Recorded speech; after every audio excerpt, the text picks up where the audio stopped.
Bien, on va pouvoir commencer. Bonjour, bonjour à tous. Alors, le temps que les derniers participants arrivent, on va voir. Hello, hello. Alors, eh ben voilà, je vais vous demander directement de me dire dans le chat si déjà vous m'entendez bien, si vous me voyez bien, si tout fonctionne. Parfait. J'adore à chaque fois comme ça cette petite avalanche de réponses. Nickel, parfait. Si jamais vous deviez rencontrer des difficultés, n'hésitez pas à rafraîchir la page. Vous serez sur le webinaire. En général, vous n'aurez rien raté. Donc, pas de souci de ce côté-là. Petite difficulté, rafraîchissez la page. Et en tout cas, eh bien voilà, on entame aujourd'hui. Donc, merci à tous les ponctuels qui étaient là, bien connectés, bien avant l'heure pour notre deuxième webinaire maintenant de la série sur la transformation digitale. J'ai vu qu'il y en avait déjà pas mal d'habitués, quelques-uns qu'on a vus aussi déjà au dernier webinaire. Donc, merci de nous suivre pour cette série. On entame donc notre deuxième webinaire, donc pour les très rares maintenant qui ne connaîtraient pas nos séries. Moi, je me présente, je suis Claire Curaba, en charge donc du contenu marketing pour Zoo France, et je vais animer donc toutes ces séries, tous ces webinaires sur notre série sur la transformation digitale. Donc, pour ceux qui ne connaîtraient pas encore l'outil, simplement, voilà, on est sur Zoo Showtime, et donc vous avez bien apprivoisé le chat. Ça, c'est parfait. Voilà, si vous avez besoin de vous exprimer, vous avez le chat à votre disposition. Et on a une partie spécifique pour les questions, si vous avez des questions à poser. Nous, ça nous permet de ne pas les perdre en fait dans le chat et d'être sûr qu'on a votre question et qu'on y a répondu. Ça reste quand même assez primordial pour nous. Donc, n'hésitez pas à utiliser vraiment cette boîte pour les questions. Et si d'ailleurs quelqu'un a posé une question que vous êtes peut-être déjà posée, n'hésitez pas à lui mettre un petit pouce, comme ça nous on sait que vous êtes en plus nombreux à vous la poser. Donc, ça peut nous servir ensuite à vraiment mettre les réponses adéquates vraiment en haut et à vous répondre. Sachant qu'on aura une partie questions-réponses à la fin où on prendra les questions qui sont susceptibles d'intéresser tout le monde. Mais n'hésitez pas à poser vos questions dans le chat tout le long du webinaire. Puisque avec nous, il y a Thomas, pour ça, qui s'est déjà manifesté dans le chat, qui est là pour répondre à vos questions et pour vous accompagner. Et donc, évidemment, ce webinaire est enregistré. Vous aurez le replay ainsi que la présentation que vous pouvez en fait d'ores et déjà télécharger justement dans la partie documents. Et si vous n'êtes pas pressé, ou pour ceux qui sont en train là de voir le replay, ne vous inquiétez pas, on envoie de toute façon la présentation avec les emails. Et en fait, pour ne pas refaire une introduction assez longue comme la dernière fois, puisque c'est vraiment le lancement de la série des webinaires, je vais simplement vous lancer un petit sondage pour savoir simplement si vous êtes familier des outils de Zoho. Donc, je vous l'envoie. Simplement, voilà, pour sonder un petit peu qui utilise les outils Zoho, à quel point vous en êtes vraiment des habitués. Est-ce que ça peut être tout un pack? Est-ce que vous êtes plutôt en phase de test pour l'instant? D'accord. Hey. On a des fidèles, c'est beau ça. Alors, je vois qu'à peu près ça répond. Ok. Quand même. Non, c'est bien, on fait bien de faire cette série, vous me le confirmez. Alors, normalement, ok, c'est à peu près ça. On va envoyer le résultat.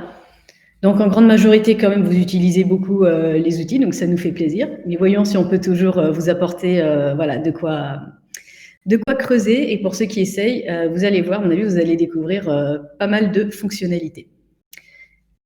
Et donc, je vous propose, là où on s'était arrêté en fait la dernière fois, on avait commencé avec Sites, donc qui est vraiment une porte d'entrée en termes de marketing. Et là, on va aller un peu plus dans le concret, où on va parler de Sales IQ et de PageSense, si vous les voyez notamment sur la gauche, qui eux-mêmes s'intègrent à Zoho Sites. Donc, c'est pour ça que je suis souvent amenée à mentionner Zoho One, qui est le pack de toutes les applications. Leur intérêt étant qu'elles se connectent entre elles, elles intègrent aussi des applications tierces, mais ça vous permettre une fluidité dans la gestion de la donnée. Et donc, d'avoir une transformation digitale assez fluide à ce niveau-là, puisque vous n'aurez pas à raccorder 50 000 comptes les uns aux autres. Donc, comme vous voyez, on commence directement dans l'intégration. Webinar 2, c'est parti. Et justement, voici notre agenda du jour. Donc, comme vous savez, j'aime les plans en 3 parties. Et de 2, une petite partie théorique pour qu'on comprenne toujours pourquoi on fait les choses. Et ensuite, quels sont les outils à notre disposition. Et là, vous allez voir, on va vraiment être dans le concret parce que ça va concerner nos parties 2 et 3 pour justement atteindre ce but. Alors, Justement, on va commencer directement en raccordant justement avec notre webinaire précédent, à savoir qu'on a mis en place notre site web. Donc maintenant, a priori, on a un trafic, on a des gens qui visitent notre site web, et nous, ce qu'on veut, c'est la conversion. Donc on va expliquer quelques notions et pourquoi on veut cette conversion, et ensuite on va voir justement comment la rendre effective. Donc pour cela, je pense que beaucoup sont familiers déjà du tunnel de vente, à savoir on a besoin d'une visibilité accrue. Donc le tunnel de vente ou l'entonnoir de vente ou même le funnel si on utilise le terme anglais. Je pense que vous avez au moins entendu parler une fois d'un de ces trois termes. On a une forte visibilité, on essaye de capter le plus de monde possible. Qu'ensuite, on va avoir comme prospects ceux qui sont les plus susceptibles de devenir clients. Et à la fin, justement, cette conclusion de la vente et donc transformer toute cette visibilité, en tout cas une grande partie, en clients. Donc ça, c'est vraiment notre tunnel de vente. Et ça commence par quoi? Par capter les personnes avec notre site web qu'on a mis en place justement la dernière fois. D'ailleurs, si vous vous souvenez un petit peu de cette image, on avait vu quand même que la plupart des gens maintenant font une recherche Internet pour trouver leur prestataire. Petit souvenir voilà, de la dernière fois, j'ai entendu parler de César Lab, je le cherche, je dois le trouver sur Internet. 80% des recherches maintenant voilà, se font sur Internet pour trouver le prestataire. Et c'est là où on avait donc parlé de cette notion de SEO, si vous vous en souvenez. Donc, c'est juste un petit rappel de toutes ces expressions pour passer à la suite. Où il s'agit donc d'optimiser finalement le référencement de notre site web. Pourquoi? Pour qu'on apparaisse justement dans les résultats de recherche, dans les premiers, et pour que les gens aillent visiter notre site web. Et donc pour ça, voilà, je pense que du contenu sur le SEO, vous avez dû déjà en avoir vraiment pas mal. Vous devez bien connaître. Simplement, voilà, le petit rappel. Si vous voyez les racines justement de ce schéma, on avait vu ça un petit peu la dernière fois, où maintenant, quand on construit son site web, c'est déjà optimisé pour le SEO. On a déjà un bon design responsive, on a un code propre, on n'a plus en général qu'à remplir la description, les mots-clés, etc. Donc ça, c'est en général ce qui est bien établi dans les outils. Et ensuite, il va tenir à vous, selon votre activité, d'avoir un contenu pertinent, bien optimisé avec des mots-clés, d'avoir des liens propres et offrir à vos visiteurs une bonne expérience sur votre site web. Donc voilà, ça on l'a un petit peu vu la dernière fois. Et on a besoin d'avoir déjà un SEO optimisé pour passer à la suite. Parce que donc nous, effectivement, un petit peu de mal à s'afficher. D'accord. Voilà, ça arrive. Excusez ma connexion Internet, c'est le télétravail et ses aléas. On en est donc à avoir cette optimisation des mots-clés et ensuite on va voir combien de personnes ont effectivement visité notre site web. Ça nous donne le nombre de pages visitées, le nombre de visiteurs, le nombre de pages vues, etc. Du coup, on va vouloir optimiser ce trafic, donc on va optimiser nos mots-clés. On va voir le trafic que ça donne, on va optimiser les mots-clés et c'est donc ce cercle-là du SEO. Qu'on voit en général avec des outils comme le Google Search Console, Google Analytics, etc. Ça, a priori, voilà, je ne crois pas dévoiler de grandes choses à ce niveau-là. Et nous, ce qui va nous intéresser justement, ça va être de passer à l'étape d'après. Ok, super, j'ai un trafic, mais moi, ce que j'aimerais, c'est faire quelque chose de ces visiteurs. Et donc, à ce niveau-là, j'aimerais vous poser une nouvelle question. Justement, cette notion de CRO qu'on va voir, Conversion Rate Optimization, quel bilingue, donc l'optimisation du taux de conversion. Combien d'entre vous sont déjà familiers, excusez-moi, de cette notion? Donc, je vais vous envoyer le sondage. Voilà. Juste pour prendre voilà, un petit peu la température.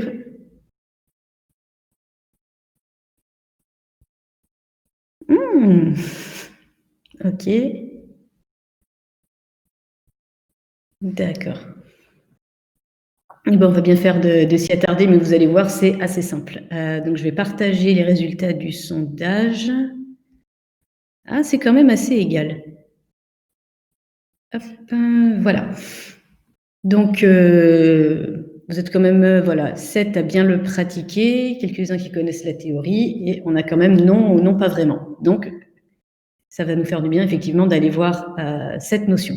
En fait, ce qu'on veut, c'est de la conversion. C'est-à-dire que je veux que mon audience, quand elle visite mon site web, elle interagisse avec moi sur mon site. Et donc, ça va l'amener à cliquer en général sur des liens que j'ai mis en place sur mon site web. Donc, ça peut être selon votre activité. On va prendre l'exemple le plus classique. J'ai un site de e-commerce, c'est de la conversion si la personne effectue un achat sur mon site. Mais je peux vouloir quelque chose de beaucoup plus humble, on va dire, je veux simplement qu'elle s'abonne à ma newsletter. Donc, ça va être un acte de sa part. Elle va interagir sur mon site et montrer qu'elle est intéressée en cliquant sur quelque chose. Tout ça, dès lors qu'on l'amène à interagir avec nous, c'est ce qu'on appelle de la conversion. Et j'aimerais beaucoup que ça s'affiche quand même. Oui, est-ce que ça vient? On a toujours ça. Et donc, pour passer du SEO au CRO, j'aime quand ça ne s'affiche pas, mais vous l'aurez bien sur le PDF. Ça va être tout simplement d'optimiser cette conversion. Donc, je vais voir si les personnes cliquent effectivement sur ce que j'ai mis en place sur mon site web. Et de ce fait, je vais voir ensuite si ma conversion, elle est optimale ou pas, et qu'est-ce que je peux faire pour l'optimiser. Donc, ça va être comme le principe du SEO. Je vais analyser, je vais optimiser, je vais analyser, je vais optimiser. Donc, un même cercle, mais où cette fois-ci, on cherche vraiment une conversion avec les visiteurs et pas simplement se dire « j'ai tant de visiteurs sur mon site ». Parce que je peux avoir plein de visiteurs. S'il n'y a personne qui vient ensuite cliquer sur mes liens et tout ce que j'ai mis en place, c'est pas forcément que mon site est optimal. Donc, je vous ai remis au cas où la définition du SEO, du CRO, où l'opération va être ponctuelle ou continue. C'est-à-dire que vous pouvez très bien faire ça de manière bien rodée. J'optimise, j'analyse. Ou bien on peut décider de faire ça tous les mois, ou tous les 2 mois, ou tous les trimestres, etc. Selon effectivement ce que vous mettez en place. Vous pouvez, par exemple, je ne sais pas, faire des événements saisonniers. Donc, vous optimiserez peut-être votre CRO à ce moment-là. Alors, pour ça, j'aimerais vous montrer, là au moins ça s'affiche, les grandes étapes justement de ce CRO. Donc là, vous allez voir qu'on va vraiment passer dans une partie pratique, puisqu'on a donc compris notre objectif. Notre objectif, c'est que les visiteurs de notre site web, ils viennent cliquer sur ce qu'on a mis en place pour eux. Eh bien, comment on va pouvoir maintenant optimiser ça? 3 grandes étapes. Sur Internet, des fois, vous pouvez trouver des schémas avec 6, 8 étapes. Des fois, il y en a, c'est plus des sous-étapes. Les 3 grands, c'est là, on va suivre, on va analyser et on va optimiser. Et comment faire ça vraiment? C'est-à-dire, je vais suivre, donc je vais simplement partir d'un constat. Et à partir de ce constat, je vais en retirer des chiffres que je vais analyser. Je vais même analyser plus en profondeur, comme on va le voir. Et à partir de là, je vais élaborer des hypothèses sur ce qui fait que je pourrais optimiser ma conversion. Des hypothèses où je me dis, c'est peut-être là qu'il y a un problème. Et donc, je vais ensuite les tester vraiment pour savoir si elles s'avèrent vraies ou fausses. Et c'est comme ça qu'on va pouvoir optimiser le site et opérer des changements. Donc, pour vous le donner très succinctement, parce qu'après, vous allez voir, on va faire la démonstration sur PageSense. Pour ce qui est de suivre, on va simplement faire un ratio. Donc, je vois combien j'ai de visiteurs sur mon site. Et en fonction de l'objectif que j'aurai défini, je vais pouvoir en tirer un taux. Si, par exemple, mon objectif, comme je le disais, c'est que les gens s'inscrivent à ma newsletter, je vais voir mon nombre de visiteurs comparé au nombre de personnes qui ont effectivement cliqué sur s'abonner à la newsletter. Et comme ça me donne un taux, ce fameux taux de conversion. Donc, à faire avec tous les objectifs, vous pouvez en avoir plusieurs, c'est tout à fait possible. Donc, on part de ce taux, et là, on a un chiffre. Donc voilà, c'est un simple constat. Et à partir de là, on va analyser avec des outils, vous allez voir, pas mal sympa à titre personnel, je trouve, où on va voir le comportement du visiteur. Qu'est-ce qui fait que finalement, il n'a pas procédé à la conversion? Qu'est-ce qui fait qu'il a quitté le formulaire au lieu de terminer de le remplir? Qu'est-ce qui fait qu'on n'est pas allé sur ma page de contact? Qu'est-ce qui fait qu'on n'a pas cliqué sur tel ou tel bouton que j'avais mis en place? Et pour ça, on va avoir des outils comme des cartes de chaleur. Donc, on va voir vraiment sur notre site où la personne est allée cliquer. On peut analyser un formulaire, voire faire un enregistrement de session pour voir à quel moment du formulaire elle s'est arrêtée et elle est partie. Plutôt que de dire simplement on n'a pas rempli mon formulaire, je vais pouvoir voir où on n'a pas rempli mon formulaire, où est-ce qu'on s'est arrêté. Et à partir de là, je vais pouvoir formuler des hypothèses en me basant quand même sur des données, sur quelque chose que j'ai pu observer. Et partant de là, ces hypothèses, pour qu'elles ne restent pas simplement au stade d'hypothèse, on va aller les tester. Et donc pour ça, on a des outils comme l'A/B testing. Donc ceux qui sont familiers du CRO doivent très bien voir de quoi il s'agit. Et pour les autres, l'A/B testing, il va s'agir en fait, à partir de ma version originale que je garde, je vais changer un élément, donc celui basé sur mon hypothèse. Je ne sais pas, j'ai peut-être mal placé le bouton. Donc je vais faire une version où je place mon bouton autrement et où j'ai peut-être changé mon bouton. Et comme ça, je vais voir comment va réagir l'audience et entre les deux versions, où est-ce qu'elle va le plus se convertir. Du coup, ça va infirmer ou confirmer mon hypothèse. Et avec la méthode aussi du split URL qui est un petit peu plus poussée, mais qui reste dans la même veine. Et donc pour ça, je vous propose une démonstration de PageSense. Donc pour ça, je vais mettre mon partage d'écran. Hop. Parfait. Alors, si vous êtes client The1, vous devez connaître ici pour accéder à vos applications et aller ici sur PageSense. Sinon, pagesense.zo.com et vous vous y retrouvez. Et donc, PageSense, voilà comment se présente la plateforme. Et vous avez donc sur la gauche ici nos 3 grands axes, donc track pour suivre, analyser, optimiser. Donc, vous voyez, c'est bien rangé de cette manière. Donc, comme je vous le disais, pour ce qui est du suivi, simplement, on va définir des objectifs. Donc, on peut en avoir un ou plusieurs. Là, vous voyez, j'ai celui-ci qui est simplement de cliquer sur des liens, cliquer sur mon formulaire de contact, pourquoi pas cliquer sur en savoir plus pour souscrire à mes campagnes mail, ou pourquoi pas, là, on va aller voir celui-ci en détail, simplement cliquer sur mon lien de contact. Donc là, c'est simplement un rapport avec des données. Donc comme on le voit, j'ai 44 visiteurs et j'en ai 6 qui se sont convertis, excusez-moi. Donc ça nous donne le taux de 13%. Et je peux voir ici, voilà, simplement les metrics, où je peux voir comment les personnes sont venues sur mon site web, à quel jour et combien de temps elles sont restées. Donc, je peux analyser des performances sous vraiment pas mal d'angles. Le type de la source, le type de visiteurs. Je peux aussi segmenter mon audience. Ça peut être une possibilité. Si, par exemple, je ne veux que les personnes de tel ou tel pays, je vais pouvoir le segmenter ici. Je suis vraiment désolée que ça rame comme ça. Ou je peux aussi changer simplement voilà, sur quelle portée, sur combien de temps ça s'est fait. Et je peux également aller voir mon tunnel de vente. Donc là, donc on peut en faire toujours des nouveaux par ici. C'est par exemple de ma page d'accueil vers ma page de contact. Combien est-ce que j'ai eu de conversion avec ce tunnel?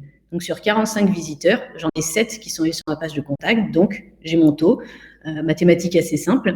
Donc pour un taux de 15%, forcément ensuite j'ai un taux de personnes qui n'y sont pas allées de 84%. Ça me donne simplement voilà l'information brute, voilà où on en est. Et maintenant, on va aller analyser finalement en détail. Alors, qu'est-ce qui fait que finalement les personnes sont venues ou pas? Et donc là, pour ça, j'ai les 3 outils dont je vous parlais. Donc, la carte de chaleur, ce qu'on appelle le heatmap. On va aller voir là sur la page principale, par exemple. Ça va apparaître et vous allez voir qu'il y a effectivement déjà, comme vous pouvez le voir, pas mal de fonctionnalités un petit peu partout. Donc, je vois ma page d'accueil et comme là, je vois où les personnes sont allées cliquer. Donc, plus c'est rouge, plus il y a eu de clics, évidemment.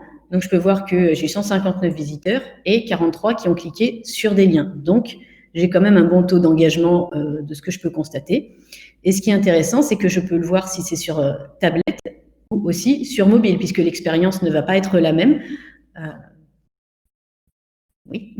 Et sur mobile. Par exemple, sur mobile, voilà, c'est très courant qu'on aille cliquer sur le menu, puisqu'on sait comment maintenant sont optimisés les sites pour mobile. Donc, je vois quand même à peu près les visiteurs qui sont engagés, etc. Et ce qui est très intéressant aussi, parce que donc je vois où les gens ont cliqué. Ce qui va être intéressant, c'est de voir aussi jusqu'où ils ont fait défiler. C'est-à-dire, les gens sont sur votre site. Imaginons, vous avez fait une très grosse page d'accueil en landing page. On va aller voir jusqu'où les gens sont allés faire défiler. Si ça veut bien.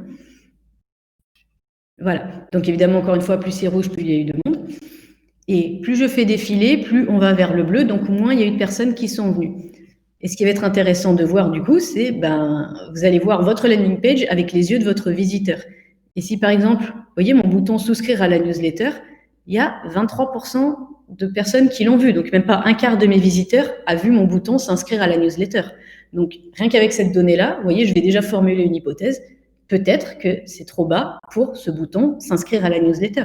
Et que si je veux finalement augmenter le taux d'inscription à la newsletter, il faudra peut-être que je remonte ce bouton, que je le mette sous une autre section. Donc, vous voyez, c'est déjà des hypothèses que je peux faire en me basant sur des données et en regardant. Il y a par exemple la carte d'attention aussi qui va être là où, excusez-moi, combien de temps les gens sont restés avant d'aller visiter. Donc, en général, on le voit sur la page d'accueil, c'est là où les gens passe le plus de temps puisqu'il faut le temps simplement de lire le menu et ensuite de voir vers où on va cliquer. Et donc, encore une fois, tout ça, vous pouvez le segmenter sur tablette, mobile, segmenter votre audience ou voir sur quel laps de temps. Et donc, vous voyez que tout ça nous donne déjà pas mal de données. Et un qui va être très intéressant, ça va être l'analyse de formulaires, puisque c'est un petit peu l'outil numéro 1 de captation des données quand même sur votre site, si vous voulez récupérer de la donnée client. Et donc, comme pour les objectifs, ça va me donner mon taux de conversion. Là, j'ai eu un bel échec, par exemple. Là, je vois que j'ai eu 9 visiteurs. 2 ont commencé à remplir le formulaire, mais aussi 2 ont abandonné. Donc, j'ai un beau taux d'échec, hein, c'est assez splendide. Et je peux aller voir au niveau justement des champs. Donc là, je vois exactement quels sont les champs de mon formulaire. Et je peux voir, voilà, les 2 personnes ont rempli quand même ces informations. Puis déjà, au niveau du téléphone, pardon, c'est un petit peu coincé. Je peux le voir sous différentes manières. Voilà, ce qui a été rempli, ce qui a été laissé blanc. Le temps d'hésitation aussi et le temps total passé. Donc, on voit que pour tout ce qui est nom, prénom, email, il n'y a pas trop d'hésitation. Pour renseigner son entreprise, déjà, il y en a un peu plus. Alors, pour le téléphone, c'est la grosse cata. Et là, je peux commencer à me dire aussi, peut-être que le fait d'avoir mis le numéro de téléphone en obligatoire, c'est ça qui a fait que les gens ne sont pas allés au bout du formulaire parce que ils vont se dire qu'ils vont recevoir des appels intempestifs, des trucs par SMS, ils n'ont pas envie de renseigner une telle donnée. Donc, vous voyez, hein, je suis encore en train de formuler des hypothèses en me disant, c'était peut-être pas une bonne idée ce champ obligatoire. Donc, je testerai peut-être cette hypothèse ensuite. Et par exemple, l'enregistrement de session, là, c'est quasiment comme de la caméra de surveillance, on va dire. Mais alors, rassurez-vous, RGPD compatible et tout ce qu'il faut, il n'y a pas de données personnelles. On va simplement voir le temps qui est resté une personne sur le site, si elle a atteint certains de nos objectifs, si elle a visité des pages, quel appareil elle utilise, où est-ce qu'elle est, etc. Donc là, j'ai des gens d'un petit peu partout, sympa. Et donc, vous voyez, ça donne simplement des noms au hasard. On va voir par exemple ici, je vais voir une session enregistrée, donc le temps que la personne est restée sur le site et ce qu'elle a fait. Ça prend un petit peu de temps à charger, mais nous y voilà. Donc voilà, là je ne fais rien, on voit simplement mon site et ce que la personne fait sur le site. Ok, donc elle a fermé mon pop-up. Et donc en bas, alors là j'en ai pas beaucoup, mais je peux vous voir, si elle atteint un objectif, il y aura un petit trophée qui apparaît. Et je peux avancer la session vraiment pour voir jusqu'où elle est allée. Je vais un petit peu vite, mais voilà. Après, elle peut être restée 10 minutes parce qu'elle a ouvert un autre onglet et elle fait autre chose. C'est aussi possible. Tout est à prendre en compte. Mais voilà, vous avez ici en plus l'enregistrement. Donc, vous pouvez voir par exemple la personne en train de remplir votre formulaire. Et je suis sûre que j'aurais vu celle qui s'est arrêtée finalement au numéro de téléphone et qui a quitté ma page. Donc, vous voyez que tout ça réuni, ça me donne énormément de données pour formuler des hypothèses voilà, qui sont loin d'être dans le vide. Comme je l'ai dit avec voilà, mon numéro de téléphone et mon formulaire, il y a peut-être quelque chose à creuser là-dessous. Et pour ça, je vais pouvoir utiliser des outils, donc l'A/B testing et le split URL, puisque rappelez-vous, on a suivi, on a analysé, maintenant il n'y a plus qu'à tester. L'hypothèse s'avère-t-elle fondée ou pas? Donc là, j'en ai par exemple quelques-unes en brouillon, et j'ai celle-ci qui est en train de courir, où j'ai changé un de mes boutons. Donc j'avais une première version de ce bouton et j'en ai lancé une deuxième. Et du coup, maintenant, je peux voir entre les deux laquelle a eu un plus fort taux de conversion. Donc là, vous voyez, j'ai mon original et l'autre. C'est serré quand même à celle-là, mais pour l'instant, ça a l'air d'être la première version qui l'emporte. Et je peux voir ensuite une analyse détaillée. Et vous voyez, je peux changer entre ma version originale et la nouvelle version pour voir les chiffres justement. Donc avec mes taux de conversion, où sont allés les visiteurs, combien de taux d'augmentation, et toujours, puisqu'on en est à analyser, une fois que je fais mon hypothèse, je vais aussi analyser pour voir quels chiffres ça me sort pour pouvoir les comparer, j'ai encore notre heatmap, et encore une fois, vous voyez, je peux être entre l'original et la nouvelle version pour voir ce qui a changé, pour voir où sont allés les gens. Est-ce que peut-être avec l'attention map, ils sont allés plus vite vers le nouveau bouton que j'ai mis en place? Tout ça, je vais pouvoir le regarder et donc, comme je disais, confirmer ou infirmer l'hypothèse. Et donc, rien qu'avec un outil comme celui-là, voilà, on peut aller assez loin. Donc, le split URL, ça va être simplement de faire une nouvelle URL dans votre site. Là où l'A/B testing, on va dire qu'on va changer que quelques éléments, la split URL, ça va être, si vous voulez faire une toute nouvelle page, vous pouvez aussi la tester grâce aux outils d'optimisation. Et ce qui est aussi assez intéressant avec un outil comme ça, c'est que vous n'avez pas besoin d'aller sur votre site web changer le code pour faire ces modifications. Depuis PageSense, vous avez déjà les outils d'A/B testing et vous pouvez comme ça analyser et voir si c'est avéré vrai. Là, je vais vous le montrer d'ailleurs directement ici. Vous avez des intégrations déjà établies. Donc, si vous utilisez Google Analytics, il n'y a aucun problème pour l'intégrer à PageSense.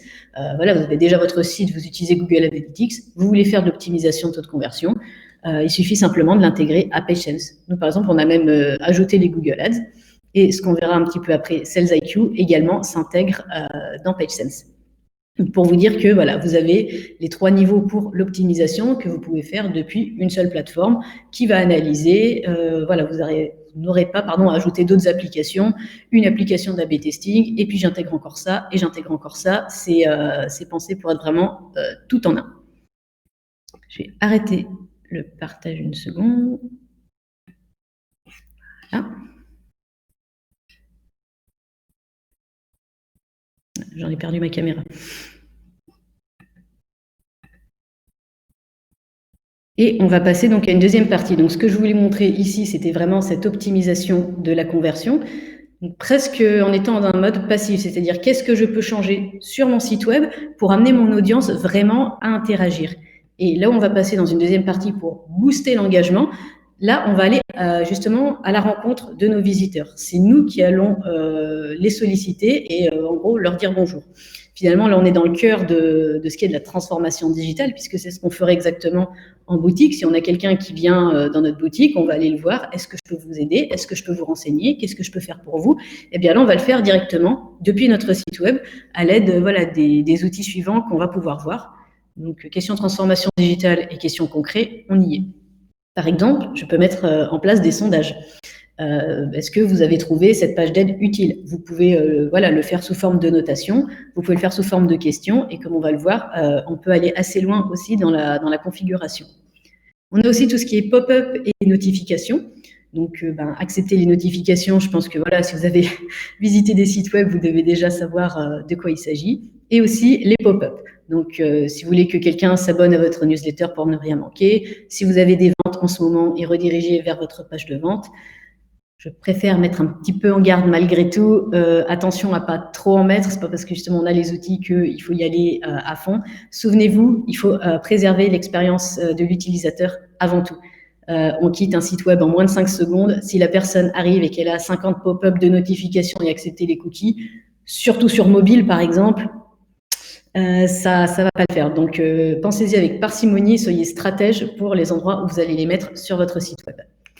Et enfin, un vraiment assez puissant, ça va être tout ce qui est chat. Vous allez pouvoir chatter directement avec vos visiteurs, soit en personne avec un live chat, vous allez directement à leur rencontre, soit mettre en place des bots qui vont pouvoir les aider pendant leur parcours. La personne sait très bien qu'elle sera avec un bot, mais ça peut toujours l'aiguiller. Comme vous voyez sur mon exemple, on peut lui proposer, voilà, que cherchez-vous, et vous pouvez l'aiguiller directement vers autre chose. Ou mettre directement votre FAQ dans votre chatbot. C'est aussi possible. Et c'est pour ça qu'on va repartir pour des petites démos Sales IQ. Mais pour tout ce qui est sondage et pop-up, je vais aussi vous le montrer puisque Zoho PageSense maintenant intègre aussi ces fonctionnalités. Donc, je vais vous repartager mon écran. Hop, c'est bon. Alors, pour vous montrer ici, sur PageSense, on a cette partie maintenant aussi pour favoriser l'engagement où on va pouvoir lancer justement ces petits outils qui sont à notre disposition. Donc, comme vous voyez, l'agencement ne change pas. On va pouvoir en créer des nouveaux ici. Là, j'en ai fait un brouillon pour que vous puissiez voir la configuration et à quel point c'est simple. Donc, ici, vous mettez en place vos questions. Et là, vous avez même de quoi prévisualiser pour voir à quoi ça va ressembler. Donc, vous avez simplement à remplir le champ. Et vous pouvez choisir, voilà, si la question, ça va être une réponse longue, une réponse courte, des checkbox, si vous voulez plutôt mettre une notation en chiffres, en étoiles, en smiley. Et ensuite, vous pouvez faire un saut logique, c'est-à-dire que selon la question que vous allez poser, soit c'est merci pour votre retour, et vous terminez avec un petit thank you, soit imaginons, c'est une question avec oui, non, je ne sais pas, avez-vous trouvé ce que vous cherchez? La personne répond non. Vous allez pouvoir mettre en place une nouvelle question. Peut-être pouvons-nous vous proposer ceci ou autre chose. Et comme ça, vous pouvez faire quelque chose de logique. Vous allez aider vos visiteurs sur le site web. Donc, vous allez faire par là d'une bonne expérience pour eux sans être intrusif. Et donc, c'est ici que vous pouvez vraiment mettre les questions que vous voulez. Et vous allez voir, on n'a vraiment que quelques étapes pour le faire. Dans la configuration, vous allez pouvoir voir où vous voulez le mettre. Le visuel, voilà, c'est assez simple. Est-ce que je le mets en bas à droite, en bas à gauche? Je change la couleur du fond, je peux changer le thème. Et si vous voulez enlever le petit PageSense, vous pouvez le faire ici. Ensuite, on va cibler notre audience. Donc, comme vous voyez, on a quand même pas mal de paramètres, avec toujours garder ça en tête pour une bonne expérience client. Plus c'est fluide du côté visiteur, plus ce sera parce que vous aurez bien configuré, vous, dans les coulisses. Donc, je peux voir où est-ce que je veux que ça soit déployé, simplement sur l'ordinateur, les trois, est-ce que j'enlève le mobile? Quelle audience? Tous les visiteurs? Est-ce que je veux que mes visiteurs canadiens francophones, par exemple? Ici, c'est là que je peux vraiment tout configurer pour l'audience, et la configuration, ça va être sur quel site je le mets, puisque vous pouvez relier PageSense à plusieurs sites, il n'y a aucun problème là-dessus. À quel moment ça se déclenche? Là, imaginons dès que la page se charge, mais ça pourrait très bien être 5 secondes après que la personne est sur la page d'aide. Et vous pouvez encore définir. Donc, plus vous pouvez définir, plus ça va être ensuite fluide pour l'expérience client. Et vous avez donc ensuite tout ce qui est du résumé de tout ce que vous avez configuré. Et si vous êtes bien avec ça, sinon vous pouvez revenir en arrière, vous n'avez plus qu'à le lancer. Et ça vous fait un sondage fait vraiment en quelques clics et que vous pouvez ensuite évidemment mesurer. Pour ce qui est des push notifications, je vous en ai créé une par exemple, où ça va être le même principe. Donc vous pouvez choisir si c'est vraiment qu'une fois, récurrent ou très avancé. Vous pouvez choisir de la programmer pour un certain temps ou pas. Et encore une fois, vous configurez simplement votre message. Vous pouvez voir à quoi ça ressemble sur les différents navigateurs. Vous pouvez même lancer un A/B test. Tout reste possible, vous voyez. Encore une fois, à qui on s'adresse. Vous pouvez même rajouter des buts, puisque là, la push notification va renvoyer effectivement vers des liens. Et encore une fois, on a le résumé. Et on n'a plus qu'à lancer. Et dernièrement, les pop-up. Donc là, j'en ai plusieurs. Je vais vous en montrer un qui est par exemple vu en draft. Comme ça, vous pouvez voir que ça va vous rappeler ZooSites pour ceux qui utilisent ZooSites. Vous avez déjà des templates préétablis. Est-ce que je le veux en pop-up, en bannière, en slide-in et avec différentes catégories? Est-ce que c'est de l'inscription à la newsletter? Est-ce que c'est de l'e-commerce? Est-ce que ça va plutôt être pour nos promotions? Et encore une fois, je peux aller éditer le template, l'audience, etc. Vous avez compris comment ça marche. Et pour celui-ci, qui est donc là que j'ai mis en place, pour vous donner une idée, vous pouvez voir du coup si j'ai eu des visiteurs et les personnes qui sont allées voir. Si je vais sur mon site, voilà mon pop-up, il apparaît ici. Donc les gens pourront soit aller directement sur le lien, soit fermer. Et donc c'est ce qui va concourir vraiment à ce qu'on puisse aller engager avec l'audience, donc de manière qui peut rester subtile, sans aller agresser le visiteur, mais en allant quand même le voir de manière proactive. Est-ce qu'on peut vous aider ou je pense que ça vous intéressera d'aller voir nos nouvelles offres, etc. Donc tout ça, vous voyez, c'est assez complet de pouvoir tout retrouver sur un seul logiciel. Et ce qui va me faire donc la transition, c'est qu'on peut aussi interagir avec des bots, comme on l'a vu ici. Nous sommes en ligne, pouvons-nous vous aider? Et voici ce que mon visiteur, lui, il va voir. Mais vous allez voir que rien que derrière cette petite fenêtre de chat, il y a vraiment un bon logiciel derrière qui vous permet de faire des connexions assez conséquentes. Donc, depuis The One, vous pouvez y accéder. Vous pouvez le relier à PageSense. Et ici, voilà où on se retrouve quand on est, en gros, dans les coulisses de Zoho Sales IQ. Donc, on se retrouve ici avec les visiteurs qui sont sur notre site. Et en fait, plus le visiteur reste de temps sur votre site, vous voyez, en temps réel, plus il va se déplacer vers des cercles intérieurs. Ça peut aussi vous donner une idée de... Parce qu'en fait, vous pouvez chatter directement avec eux rien qu'en cliquant dessus. Hop, je vois ici les informations, où est la personne. Donc voilà, la personne est en France, elle utilise Chrome, bizarrement elle est en Auvergne-Rhône-Alpes, et je peux décider simplement ici de taper le message et d'aller lui parler. Donc, c'est bien d'attendre un petit peu, parce que si une personne arrive sur votre site et vous y allez directement en chat, ça va peut-être plus la faire fuir qu'autre chose. Donc, laissez-lui le temps. Et ensuite, vous pouvez voir d'ailleurs, surtout si c'est relié à PageSense, ce qu'elle est en train de visiter et vous dire peut-être qu'elle est perdue. Et vous pouvez très bien entamer avec le chat. Vous pouvez customiser ici, à savoir, je vais changer le temps d'attente de chaque cercle. Et donc, vous voyez, en plus, ça se déplace à chaque fois que j'ai finalement une nouvelle personne qui arrive sur mon site. Donc pour ça, c'est assez puissant. Si vous avez une personne en live qui peut aller chatter avec les gens sur votre site, hop, on clique et on voit simplement où sont les personnes. Donc c'est assez puissant à ce niveau-là. Je vais passer assez vite ici parce que un historique des visites, on peut voir ce que c'est. Si finalement vous avez manqué quelque chose avec des chats, ça sera répertorié ici. Tout votre historique de chat, si on vous a fait des retours, des rapports, parce que vous savez que chez eux, on aime bien les données, on aime bien faire des rapports. Ça, on va le retrouver, vous allez voir, hop, on passe directement dans les paramètres. c'est l'idée en fait de faire des réponses préétablies. Si vous avez souvent le même genre de questions qui arrivent, vous pouvez paramétrer votre chat pour que la réponse apparaisse assez vite. Donc, je vais essayer de passer assez vite, dans le sens où ça peut vite devenir très technique. Donc, pour ça, on vous fera sûrement une vidéo sur la prise en main de Sales IQ, pour vous montrer, parce que sinon, on va vite aller dans la technique. Vous pouvez en fait mettre vos opérateurs ici pour avoir les personnes autorisées à aller chatter avec les personnes sur votre site. Vous mettez les informations de votre entreprise. Et donc, ce qui est bien intéressant, par exemple, c'est de mettre les heures d'ouverture. Comme ça, si vous avez un chat, il pourra tout de suite indiquer bonjour, nous sommes en ligne, venez discuter avec nous, comme on l'a vu là justement sur le site, ou bien dire nous sommes en ligne, mais n'hésitez pas, laissez-nous un message. Finalement, un répondeur par le chat sur votre site. Et c'est là où ça va être très intéressant, puisqu'on va vraiment partir dans cette partie des intégrations. Vous pouvez dédier des départements et relier justement, si vous avez les outils qui y correspondent, Sales IQ à un CRM, et vous pouvez également le faire si vous avez un outil de support. Vous pouvez relier Sales IQ à votre département support, qui pourra parler directement sur le chat aux personnes qui ont un problème de support directement sur le site.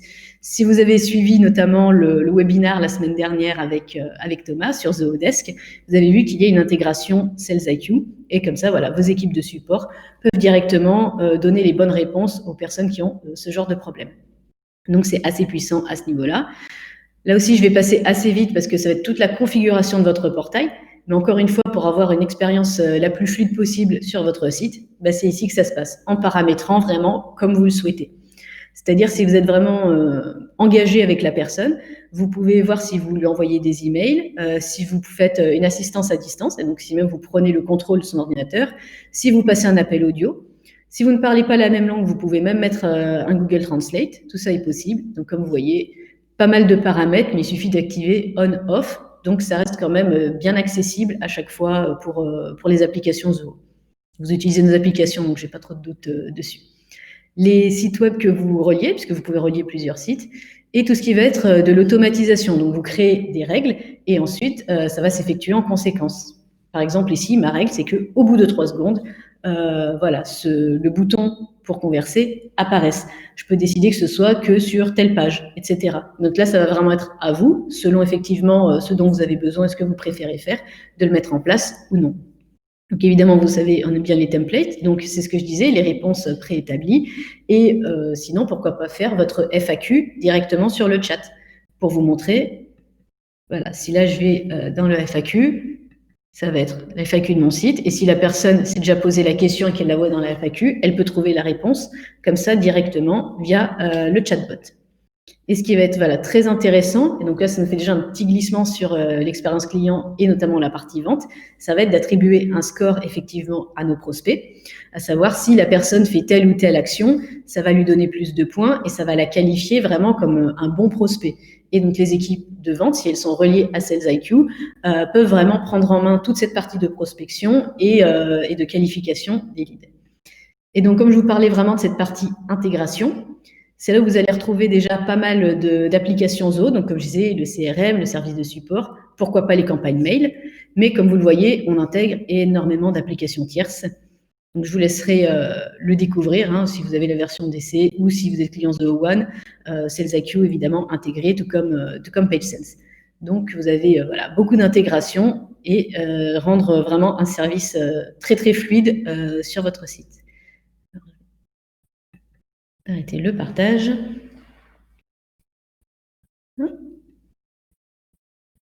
Et à ce niveau-là, d'ailleurs, un petit sondage justement sur vous, où vous en êtes avec les chatbots. Là, simplement, pour qu'on puisse un petit peu prendre la température, savoir où tout le monde en est. Donc là, ça va être une question ouverte. Je ne sais pas si je vais pouvoir afficher beaucoup de résultats. Mais voilà, parce que sachant qu'en fait, c'est un outil qui permet beaucoup d'intégration. Vous, où est-ce que vous en êtes en fait à ce niveau-là sur le site? Est-ce que vous comptez mettre en place des chatbots? Est-ce que vous en avez déjà? Comment vous faites finalement cet engagement avec les clients? Donc, je vous ai mis une dernière slide. Donc, comme ça, quand vous aurez la présentation, vous pourrez voir. Donc, c'est loin d'être exhaustif, mais c'est pour vous montrer tout ce que peuvent faire les intégrations, justement. On avait vu Sites la dernière fois qui pouvait s'intégrer avec PageSense et Sales IQ. D'ailleurs, là, on l'a vu vraiment en temps réel. Ces deux-là pouvant aussi se connecter. PageSense pouvant intégrer Google Analytics, Google Ads, etc. Et SalesIQ vous permettant ensuite de relier vraiment votre partie marketing ou vente ou support directement à votre site web. Donc, comme vous voyez, il fait vraiment un lien, rien qu'avec un petit live chat vraiment puissant. Donc voilà, c'est pas exhaustif aussi pour les applications tierces, mais c'est là où vraiment vous allez pouvoir en trouver énormément. Et donc, évidemment, pour aller plus loin, j'ai mis quand même un petit peu de ressources, puisque, comme je disais, voilà, là, c'est vraiment, on est sur la transformation digitale, on voit tous les outils qu'on peut trouver pour faire cette optimisation.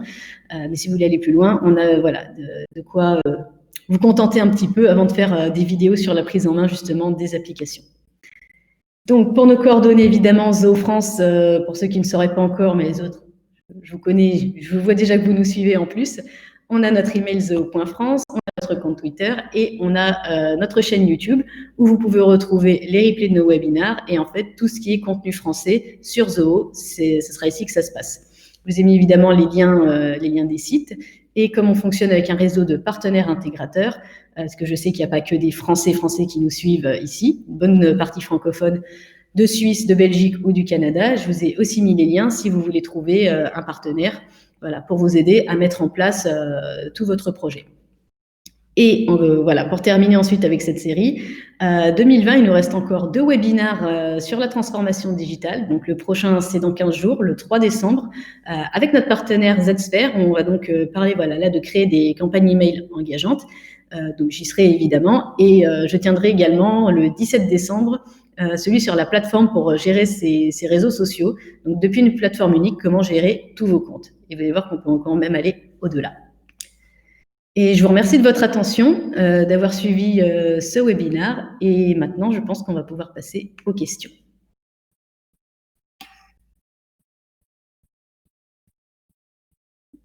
Alors, si Thomas n'est pas noyé.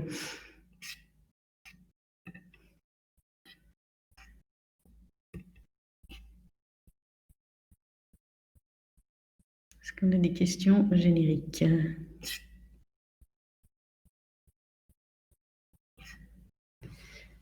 Alors, existe-t-il un webinaire ou une aide pour comprendre comment intégrer toutes les applications de Zoho One ? Pas encore, mais ça effectivement, puisqu'on n'arrête pas de parler d'intégration, peut-être pas un webinaire, mais une vidéo explicative, comme ça, ce sera un webinaire à la demande, vous n'aurez pas besoin d'être en live. Oui, ça peut être très intéressant effectivement de faire ça. En général, c'est vrai que c'est quand même assez simple en mettant des clés API. Mais si vous avez Zoho One, a priori, vous installez l'application et tout est déjà relié.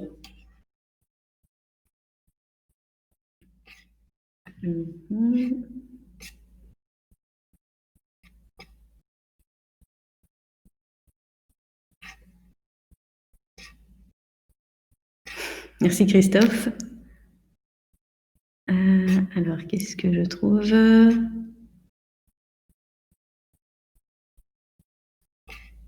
Oui, Sologic à programmer, tout à fait. C'est assez puissant, effectivement. Ben, oui, non. Et effectivement, on continue comme ça parce que imaginez, avez-vous trouvé ce que vous cherchez ? Non. Ok, merci. On essaye un petit peu plus d'optimiser ça quand même et de donner une certaine logique pour, encore une fois, voilà, rendre l'expérience client la plus fluide possible.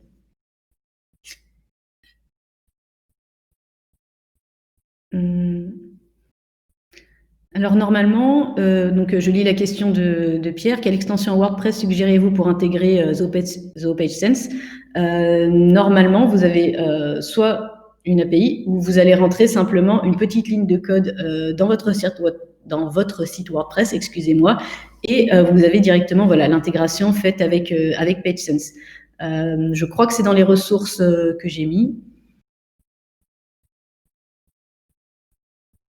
Sous Joomla, a priori, pardon, je lis la question de Damien. Existe-t-il des intégrations de SalesIQ et PageSense sous Joomla ? J'ai pas envie de vous dire de bêtises, mais normalement oui, puisque voilà, c'est fait quand même pour plaire pour que le plus grand nombre puisse accéder aux applications. Donc, en général, une clé API, rentrez sinon la ligne de code directement dans votre site et ça y est, vous êtes relié. C'est comme fait voilà, pour s'intégrer au plus d'applications possibles. Donc, voilà, sans vous dire de bêtises, oui.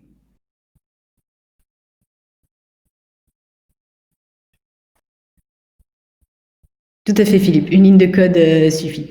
Donc, pour ne pas faire peur aux gens, parce que je sais que voilà, dès qu'on parle de code, ça paraît compliqué, mais c'est vraiment, vous copiez une ligne de code, vous la mettez dans l'endroit indiqué. Oui, sur les ressources de PageSense, ça vous dit vraiment la méthode en pas à pas. Vous copiez une ligne de code, vous la mettez voilà, là où on vous l'indique dans le site, et vous êtes relié. C'est pas très compliqué.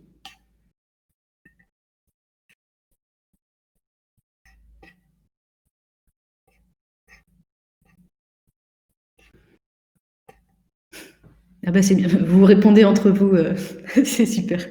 Vous nous mâchez le travail, c'est gentil. Mais on sait que Thierry est un grand fidèle.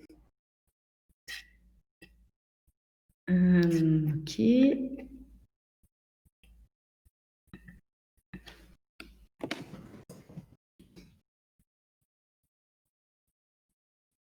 Alors, on regarde vraiment s'il n'y a plus de questions.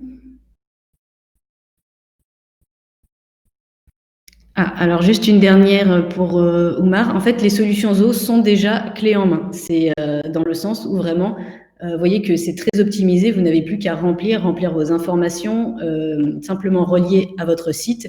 Et normalement, vous n'avez pas à développer d'API puisque les solutions Zo s'intègrent déjà à beaucoup d'applications.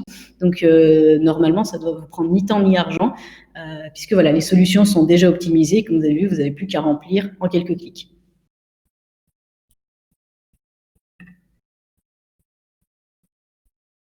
Alors, on a mis pardon, pour répondre à Franck, comment nous contacter, je vais vous remettre la slide. Voilà, là, c'est toutes nos informations Zoo France. Est-ce que je suis voilà. Nos informations Zoo France, donc le mail pour contacter l'équipe, si vous voulez visiter les sites.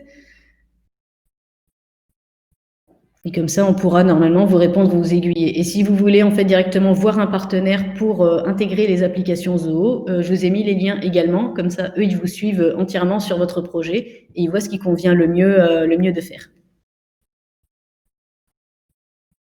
Voilà. Bon, ben, c'était un bon tour d'horizon et vous avez été un public bien participatif, donc c'est beau. Vous voyez, même moi, j'ai rempli la notion d'engagement, donc on est vraiment heureux, voilà, à chaque fois de vous avoir avec nous, avec nos webinars.